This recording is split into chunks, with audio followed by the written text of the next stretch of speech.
la toute première session, intitulée « Style, gestes et expressivité vocale ». Et donc j'appelle à la chaire, très bien, elle s'est sollicitée d'elle-même, c'est fantastique, Nathalie Etienne, qui est maître de conférence en musicologie à l'Université Lyon 2, au sein de l'UFR-LESLA du département de musique et musicologie, et qui est également membre du laboratoire Passage Art et Littérature. De manière très amusante, nous sommes collègues, mais nous ne nous étions jamais rencontrés avant aujourd'hui. Ok, écoutez, merci beaucoup. Je tiens vraiment à remercier dans un premier temps toute l'équipe organisatrice de ce colloque dans un endroit aussi prestigieux. Merci mille fois de nous donner la possibilité de nous exprimer dans ce contexte très expert. Alors moi, je ne vais pas être trop expert dans le domaine de l'acoustique musicale, mais je vais m'en servir comme d'un outil pour justement parler de la voix chantée des enseignants d'éducation musicale, auquel je rends hommage parce que finalement, ils sont assez nombreux, on le sait peu, à être à l'origine de nombreuses vocations parmi leurs élèves. Alors, le contexte donc de cette communication, eh bien, l'enseignement général de la musique. Et pourquoi s'intéresser à la voix chantée des enseignants? Parce que le chant est omniprésent dans cet enseignement, c'est-à-dire qu'il doit irriguer tous les espaces d'apprentissage, qu'il s'agisse de perception ou de production musicale.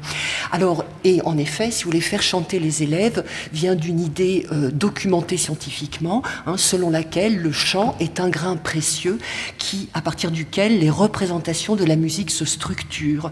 Alors, ce qui est particulièrement important, c'est que le chant des élèves ne s'appuie que sur le modèle vocal des enseignants, parce qu'aucun autre apprentissage de la lecture de la musique, par exemple, n'est possible à l'intérieur de cet enseignement, ce qui fait que la voix chantée de l'enseignant est le seul modèle vocal, dans le contexte du cours, bien sûr, pour les élèves. Et ce qui signifie que chanter est pensé comme un geste professionnel central dans la pédagogie et la didactique de l'éducation musicale. Alors, quel est l'usage de la voix en classe? Parce que qui dit chanter dit manière de chanter. De quelle manière l'enseignant doit-il chanter? C'est une première question que je me suis posée dans une enquête que je vais vous résumer dans un tout petit instant. Et donc je m'appuie sur ce que dit Catherine Rudan de ce qu'elle appelle l'usage de la voix, à travers l'usage qui incorpore bien des traits, qui résultent de choix interprétatifs, conscients et inconscients. Et ces deux mentions sont particulièrement importantes, vous le verrez dans la suite de cette communication.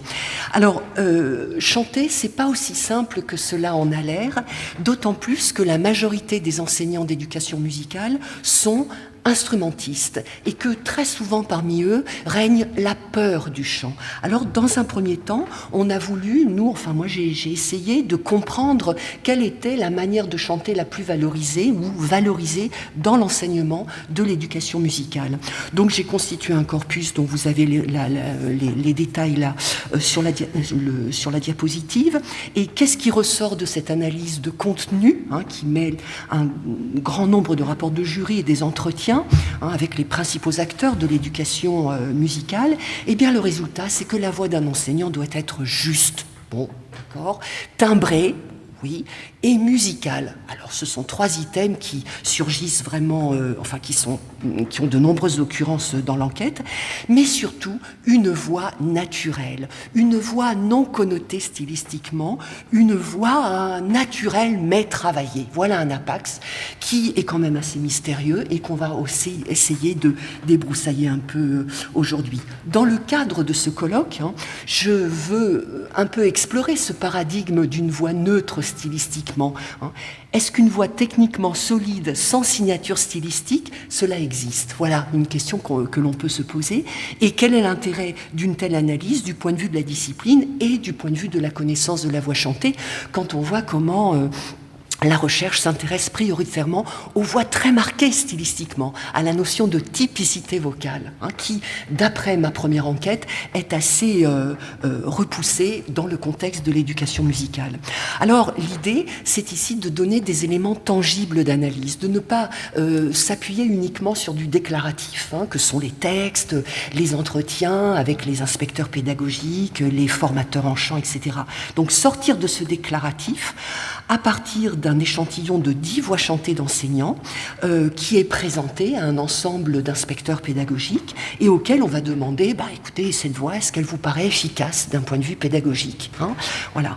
Donc on a recueilli et analysé ces commentaires et qu'on croise en quelque sorte, qu'on mette en regard avec une analyse par spectrogramme des voix qui sont commentées à partir de cet échantillon dont je vais parler un petit peu plus. J'utilise le logiciel Sonic Visualizer, mais encore une fois, l'analyse acoustique ici est un outil pour moi qui ne suis pas spécialiste d'acoustique, mais qui permet de comprendre ce qui se joue dans cette question de la voix neutre stylistiquement, si ça existe. Alors, évidemment, on obtient un échantillon de voix, d'exemples de voix chantées d'enseignants. Ce sont les enseignants que j'ai enregistrés.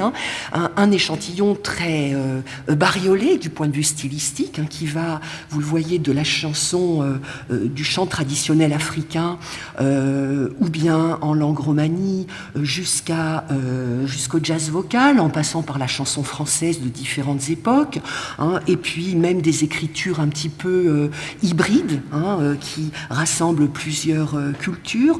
Voilà un échantillon qui est discutable, mais qui a le mérite d'exister, voilà, et qu'on va analyser. Alors, les premiers grands balayages de cet échantillon de voix, à partir des commentaires recueillis auprès des inspecteurs, c'est qu'il émerge 3 grandes catégories de critères et bien sûr une multiplicité de réponses. Les 3 grandes catégories de critères étant les critères acoustiques, cette voix est-elle juste, celle-là, ce que vous entendez, est-ce que c'est juste, est-ce que c'est timbré? Et puis les critères pédagogiques, est-ce que cette voix est un bon modèle mélodico-rythmique pour apprendre, puisque les élèves apprennent d'oreille uniquement? Est-ce que c'est une voix qui donne envie de chanter? Parce que ça, c'est très très important aussi. Et puis, les critères esthétiques concernant le répertoire. Alors, on a plusieurs situations qui se présentent à nous. La première situation, qui est la plus simple, mais la plus rare, on n'a que 3 voix dans cette catégorie-là, cette situation-là, dans une même catégorie. Pour tous les auditeurs, les items, justesse, timbre, modèle, tous ces items-là sont positifs ou négatifs. On parle de concordance positive ou concordance négative. Et on a donc cette voix V6 dont je vous fais écouter un tout petit extrait, qui est particulièrement valorisée. Ah, non, excusez-moi, hop, on va refaire. Nanetsora, nanega. Mekinel mange oyoda, sivi javal parorom, mekinel mange oyoda. Voilà, une voix très très valorisée. Une autre, la deuxième, la plus valorisée de l'échantillon.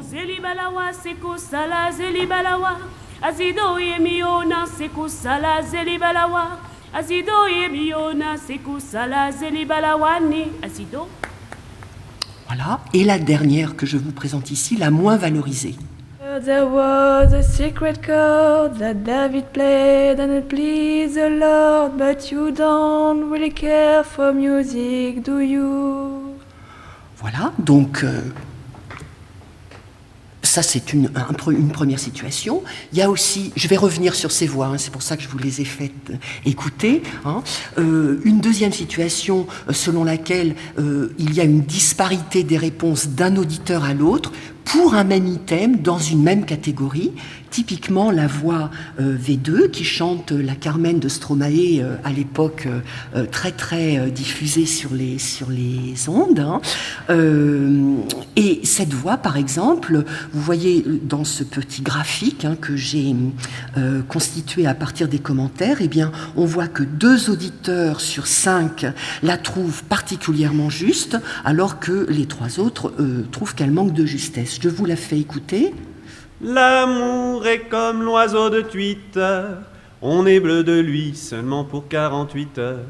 D'abord on s'affilie, ensuite on se follow, on en devient fêlé et on finit solo. Prends garde à toi et à tous. Voilà, donc une voix un peu conflictuelle, puisque d'un auditeur à l'autre, certains trouvent qu'elle est juste, d'autres pas. Je reviendrai sur ces nuances. Et puis une troisième situation, plus complexe encore, c'est que dans une même catégorie et pour un même auditeur, les différents items peuvent être en conflit. C'est-à-dire que, par exemple, pour cette voix V2 qu'on vient d'entendre, 5 disent qu'elle est motivante pour les élèves auront envie de chanter, mais tout en n'étant pas un très bon modèle mélodico-rythmique, parce qu'au niveau de la justesse, justement, bon, voilà. Alors, vous voyez, sur le bien chanter, quand on est enseignant d'éducation musicale, qu'est-ce que ça veut dire? Bon, donc on parle de voix conflictuelle dans ces conditions. Alors, pour vous donner une idée de la disparité des réponses, voilà, l'échantillon, il présente toutes ces nuances de jugement, d'efficacité de la voix dans le seul critère de jugement, dans le seul critère d'efficacité pédagogique. Et on reconnaît ici les 3 voix qui sont unanimement ou valorisées ou dévalorisées. Alors, ici, maintenant, quels sont les éléments tangibles de cette efficacité vocale ressentie? C'est là que je vais pouvoir présenter quelques éléments de l'analyse par spectrogramme. Je m'appuie éventuellement, mais d'un modèle d'analyse critique de la voix chantée qui existe, qui est élaboré par Gilles Léoto, mais qui est fait dans le contexte du chant savant occidental. Mais lui, il relève 8 points: la justesse, la précision des attaques, la stabilité des notes tenues, le style respecté, la crédibilité de la voix, le pouvoir émotionnel, la variété des nuances, l'intelligibilité de la voix. Alors, quels sont les premiers éléments, les premiers résultats, en quelque sorte, de ce qui serait prégnant pour les auditeurs dans ces voix chantées particulières que je leur ai fait écouter? Qu'est-ce qu'il y a à la source du ressenti d'efficacité pédagogique? Eh bien, c'est la distribution de l'énergie, notamment au niveau des transitoires d'attaque. On a pu constater que parmi les voix valorisées, il y avait toujours cette présence de transitoires d'attaque vraiment très verticaux, avec des sons consonantiques très précis, contrairement à, par exemple, la voix moins valorisée, à droite de l'écran, dont on voit par l'enveloppe d'amplitude le cintrage des crêtes d'amplitude. Donc, pour cette voix V2 qui chante Carmen de Stromae, qu'on a entendue à l'instant, eh bien, là aussi, comme je vous l'ai dit, 2 auditeurs trouvent cette voix très motivante. Voilà, il y a même un auditeur qui dit ça, c'est solide, une voix surdelle, juste, timbrée, pas trop. Ça va être très très important. On constate en effet que si la justesse est très relative, en effet, bon, dans les passages chantés, parce qu'il y a beaucoup de semi-parlés dans cette chanson, bien sûr, mais dans les passages chantés, on le voit, là, la justesse est quand même très relative. Eh bien, la qualité des transitoires d'attaque n'est pas déstructurée par cette justesse relative. Et du moment que la voix est entraînée par rapport à la chanson proposée, ça passe très bien. Et là surgit, bien sûr, la question de l'importance du répertoire chanté dans le jugement d'efficacité de la voix, mais j'aurai l'occasion d'y revenir. Alors, la répartition de l'énergie dans les harmoniques est une deuxième variable, visiblement, du ressenti d'efficacité par les auditeurs concernés. On a ici le spectrogramme de la voix qui chante le chant africain, qu'on a écouté tout à l'heure, et on voit comment cette voix présente un spectre très riche, très large, avec un certain nombre de zones plus ou moins éclairées, qui correspondent au formant des voyelles, et on note de plus un léger rapport d'énergie dans la zone de plus grande sensibilité de l'oreille, qui est 3000 Hz, c'est-à-dire ce qu'on appelle le formant du chanteur, hein, voilà. Et puis d'autres études acoustiques montrent que les rapports d'intervalle sont tout à fait corrects, hein, et que le chant est nuancé en intensité, ce qui ne déstructure pas l'espacement des harmoniques. Enfin, il y a un travail de la voix qui est engagé depuis longtemps, hein, et c'est une voix entraînée techniquement. Et ça fait partie c'est la seule voix la plus valorisée, enfin, la seule des deux voix les plus valorisées vraiment de l'échantillon. Autrement dit, cette voix, elle témoigne de ce qu'on appelle l'accord pneumo-phono-résonantiel, hein, qui permet de ne pas déstructurer la, entre guillemets, qualité de la couleur vocale par le fait des hauteurs, de la prononciation, de l'articulation. Comparativement à la voix V5 qui chantait en anglais le Alléluia de Leonard Cohen, hein, le troisième exemple que je vous ai fait écouter tout à l'heure, qui elle n'a pas du tout hein, cette brillance-là et ce renfort d'énergie dans les harmoniques, qui paraît un peu plus terne, effectivement. Alors, on voit bien que la voix solide qui chante bien, qui est juste et qui rayonne, ça c'est un extrait du commentaire pour la voix qui chante en africain, hein, eh bien ce qui est à l'origine de ça, en tout cas entre autres, hein, c'est la capacité à ajuster les cavités de résonance aux différents éléments du texte, du chant, hein, c'est-à-dire le texte, la hauteur, les nuances d'intensité, ce qu'on appelle l'accord pneumo-phono-résonantiel, l'APPR. La présence du formant du chanteur, et c'est donc la capacité à distribuer l'énergie sans effet de surcharge qui est valorisée. Alors qu'en est-il des voix plus conflictuelles et qui pourtant présentent des qualités similaires, hein? On va bien sûr analyser en contrepoint hein, de ça la variable style hein, dans ce ressenti d'efficacité, en posant la question suivante: le taux d'acceptabilité de certains traits stylistiques est-il dépendant du répertoire choisi? Donc je vous présente ici rapidement une autre voix de l'échantillon, la voix V1 qui chante Une île de Serge Lama. Donc, entre le ciel et l'eau, spectre large, formant du chanteur, sans homme ni bateau, un legato inculte, très conduit, un peu comme une insulte sauvage. Voilà, avec des effets quand même, on le voit ici, de vibrato hein, sur les tenues, un vibrato qui paraît assez régulier et dont je vais donner quelques détails, parce que nous prenons cette qualité du vibrato comme un élément, un trait stylistique particulièrement prégnant dans un style donné, et on va voir comment il n'est pas perçu et qu'il n'est pas traité de la même façon d'un chanteur à l'autre, bien sûr.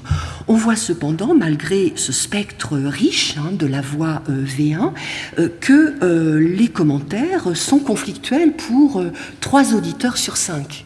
Hein, ça n'est pas une voix si évidente que ça, si je puis dire. On a une belle voix de prof de musique, ça c'est un commentaire, hein, mais limite à ce que ce soit trop lyrique. Bon.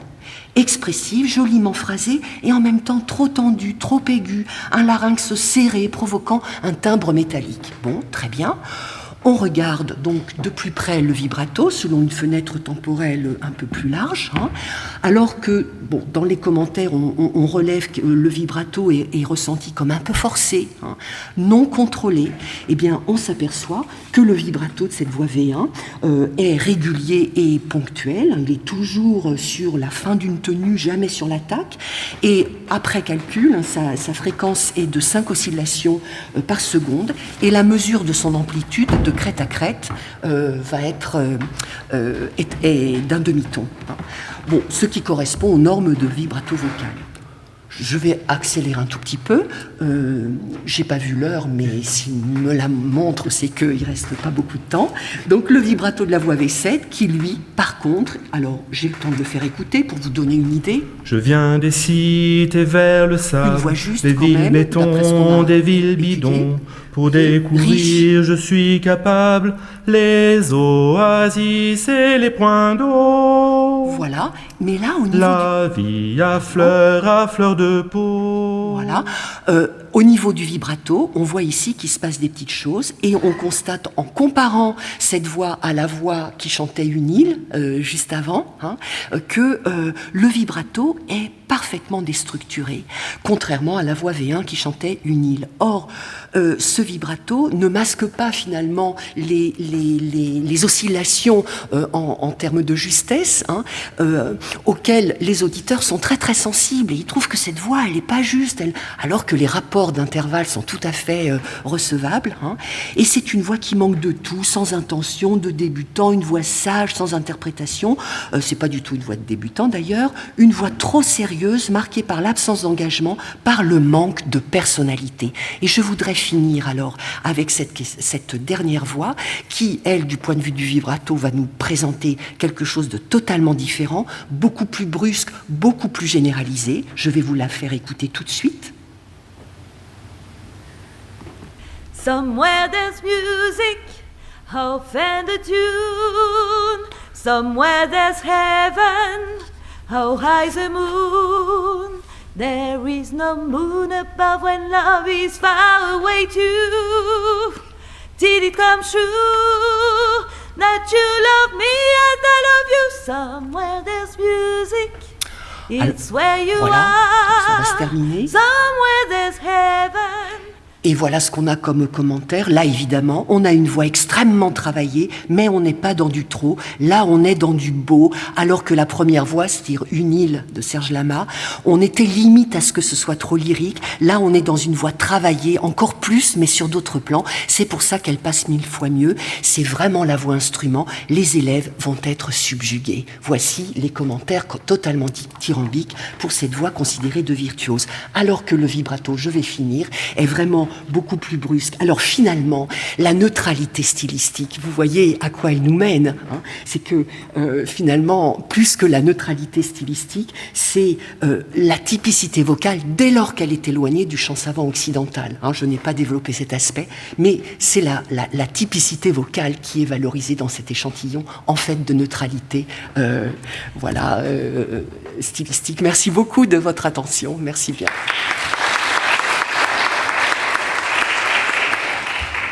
Avons-nous des questions? Que je fasse passer les micros.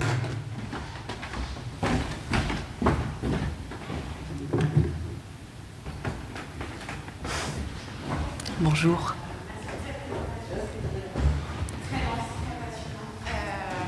C'est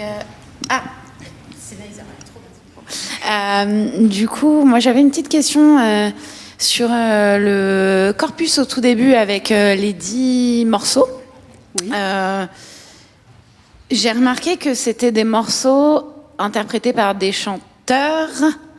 J'ai l'impression que dans l'écoute, il y avait également des chanteuses qui les chantaient. Et est-ce que vous pourriez en dire un petit peu plus sur les choix justement dans les différences entre chanteurs et chanteuses?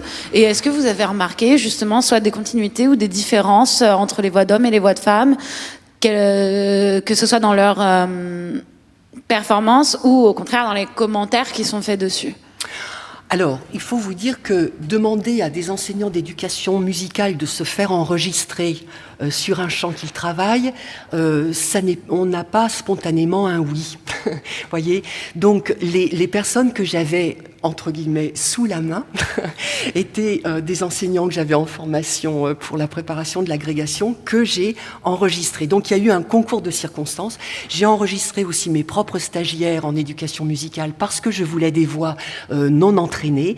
Et en fait, on a 6 femmes et 4 hommes dans cet échantillon. Mais vraiment, je me suis saisie de ce qui se présentait en fonction des circonstances. Voilà. Et j'ai indiqué, voyez, la voix V1 qui chante une île, c'est un baryton, mais en fait, le répertoire qui est là ne correspond pas du tout à cette nomenclature des voix. C'était juste pour donner une idée au lecteur, quand on lit ça, si c'était une voix féminine ou masculine. Voilà. Et donc les enseignants, ils ont chanté la chanson qui leur est venue sans se poser trop de questions. Voilà.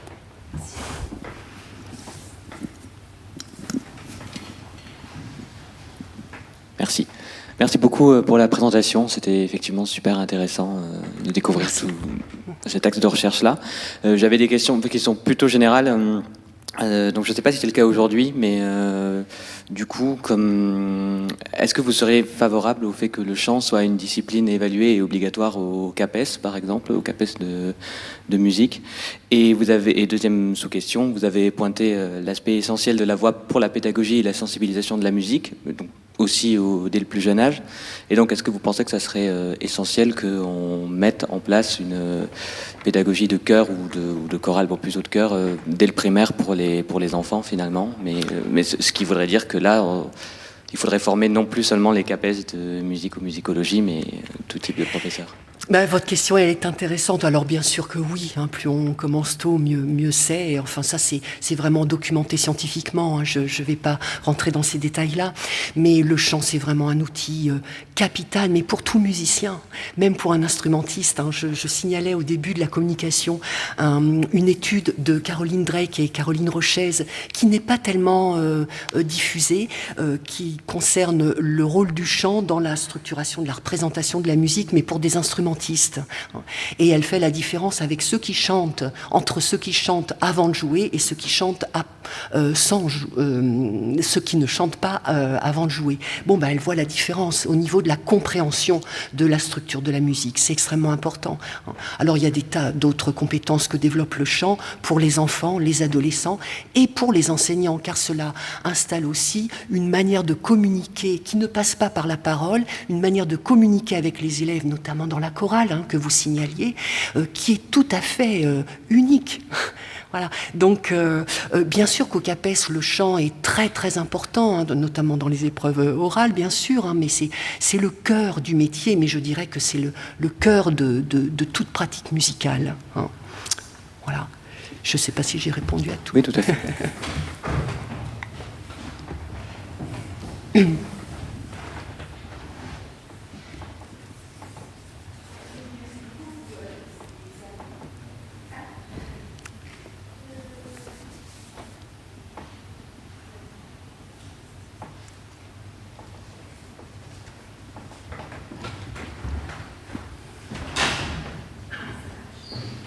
Ça marche.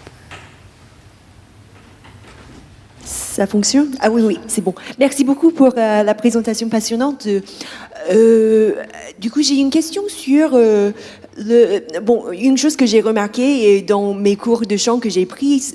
Il y a une chose qui est assez... c'est l'idée d'aller jusqu'à la fin de la phrase qui aide avec beaucoup de l'expression dans le chant. Et je me demande, est-ce qu'il y a un moyen de voir, est-ce qu'il y a ça dans les exemplaires, dans les spectrogrammes?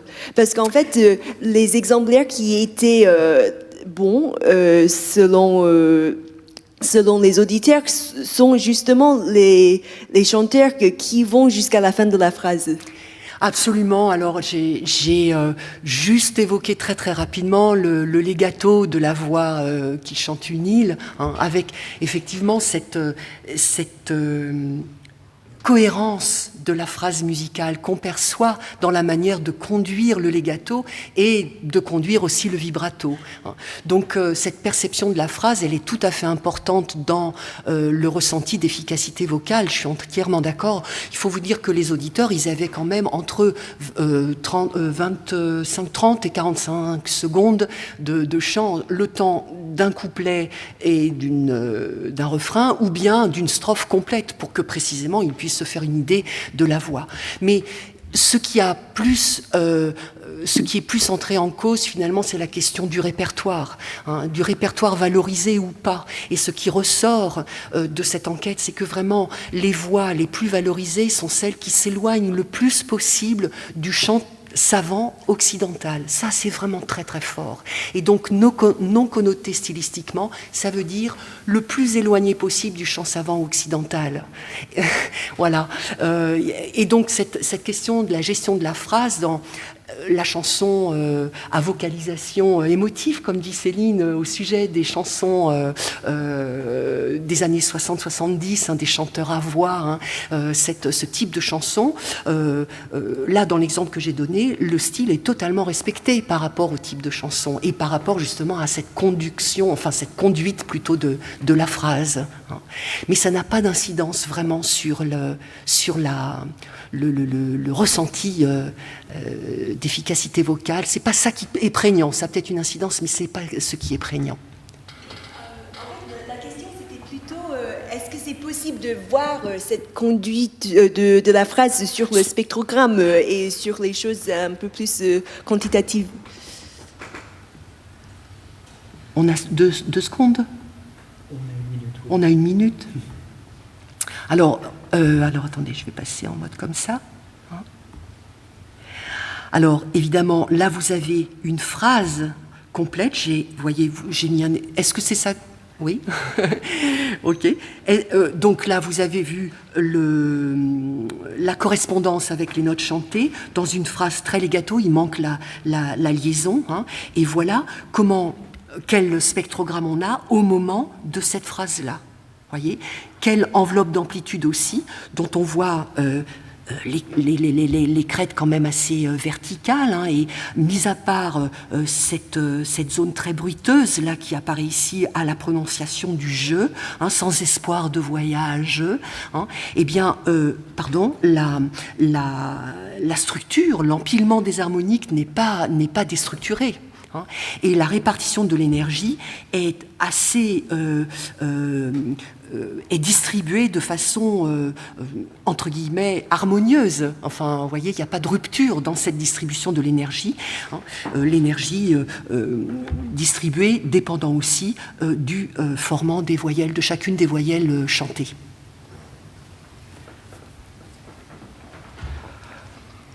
Alors, ce sera la dernière question. Merci beaucoup, merci pour cette présentation très riche, très claire et absolument passionnante. Ma question, c'était, est-ce qu'il serait possible d'imaginer une enquête similaire qui serait menée plutôt auprès des élèves, en fait, des enfants et des adolescents, pour justement comparer la réception des gens qui sont concernés avec celle que vous venez de nous présenter? Et si oui, est-ce que vous avez des idées de qu'est-ce qui ressortirait à cet endroit-là? Alors, oui, ce serait intéressant, mais avec des biais garantis, des biais d'enquête garantis compte tenu de l'influence du répertoire. Parce que les oreilles des élèves sont quand même modelées par tout ce qu'ils écoutent ou ce que les médias leur font écouter. Hein, donc, il y a des habitudes d'écoute et c'est aussi ce qui a modifié les résultats enfin, ce qui a influencé le ressenti d'efficacité vocale parmi les IPR, c'est que eux, ils se disent, est-ce que les élèves vont accrocher à cette voix-là et donc à ce répertoire-là? Et donc, ce qui ressort, c'est que voilà, l'idée, c'est de proposer un répertoire qui soit le plus proche possible des habitudes d'écoute des élèves, des pratiques sociales des élèves, hein, enfin des pratiques sociales hein, de la société en général. Donc ça, c'est très difficile à mener en éducation musicale parce que qu'est-ce qu'on fait comme choix esthétique, hein, finalement? Voilà. Merci. Merci à vous.